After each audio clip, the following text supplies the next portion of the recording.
Hi and welcome to my kitchen. This week's recipe is special and different because we are celebrating our Global Chocolate Day. For chocolate lovers like me, this video is for you. We're looking at 8 recipes with chocolate closely. Here are a compilation of my favorites that I've put together in the last few months. Absolutely delicious, simple and easy to make recipes. Everything will be linked in the description below. Let's get started. And the first recipe, double chocolate tart with a mix of milk chocolate and dark chocolate. Pour simmering heavy cream, let it sit till it melts. For a couple minutes, add melted butter and mix until everything is creamy and silky, and pour that beautiful mixture into a graham cracker crust. Place it into the refrigerator to set overnight with some sprinkles, chocolate swirls, even whipped cream or berries would work. Easy, no bake recipe. I'll have it up here and below. Next is our mini chocolate tarts. Same concept, a little bit thicker mixture, super easy, only a few ingredients. Go ahead and give that a nice mix and pour them into mini graham cracker crusts and set them into the fridge overnight to set. Next, we have Mississippi mud pie with brownie cake layered in a crust with fudge, whipped cream, and chocolate shavings. Absolutely a chocolate lover's must. Here what you've got to do, get a little bit of melted chocolate with butter and then add meringue. So the meringue recipe, I'm going to put it up here because it just really elevates this cake. Very little flour goes into it. But you see the batter is just light and fluffy, and you get this gorgeous brownie batter that bakes in a buttery crust. So you blind bake the crust first, add the brownie batter into that, bake again, and then you just top off with some fudge, whipped cream, and there you have it. Gorgeous recipe. Next up, we have warm chocolate bundt cake. And what makes this warm is a hint of cinnamon. Absolutely easy to make and delicious. A mix of dry ingredients and wet ingredients. Again, I'll have the full recipe for you.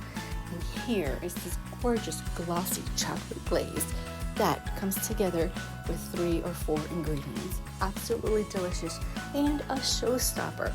This one is great for the kids, for birthdays, special events, whatever you like. If you love chocolate cake, grab yourself a glass of milk. This recipe's for you.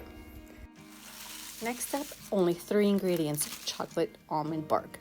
How could only 3 ingredients put together such delightful, easy treat to make? So easy, and all you need is a little bit of melted chocolate. Adding flavorless oil gives it that absolutely ooey gooey, smooth, pourable mixture with raw, unsalted almonds onto a tray, and then top off with that glorious, pourable chocolate mixture. So easy to make, and then you just top it off with flaky sea salt if you like. That's optional. Set it into the fridge for at least 1 hour to set, and then cut them into strips and cut them into squares, and there you have an easy treat that's amazing for any time of the year. And I know most of us who love chocolate love Nutella with that chocolate hazelnut creaminess. You get puff pastry, swoop some Nutella, cut them in slices, twist them, bake them, and you have a chocolatey, nutty, buttery Nutella twists. Of course, we have to have our classic chocolate brownies. Chocolate brownies, chocolatey, fudgy, chewy, just the best. Adding melted chocolate to the batter gives this that super chocolatey, fudgy flavor and texture that we just love with that classic chocolate brownie. Adding a little bit more with the cocoa powder really amps up that flavor. In this recipe has been tried and tested. In fact, I tried it 5 times before I perfected it to be able to share it with you. So this one is in the bags for a good reason, and I'll have that linked as well. Look at that, absolutely gorgeous, chewy, and chocolatey fudge brownie. And finally, I think we saved the best for last here, flourless chocolate cake. Surprisingly easy to make, absolutely decadent and indulgent, and so light and airy and fluffy. I'm cutting it here with a butter knife. That is so delicious.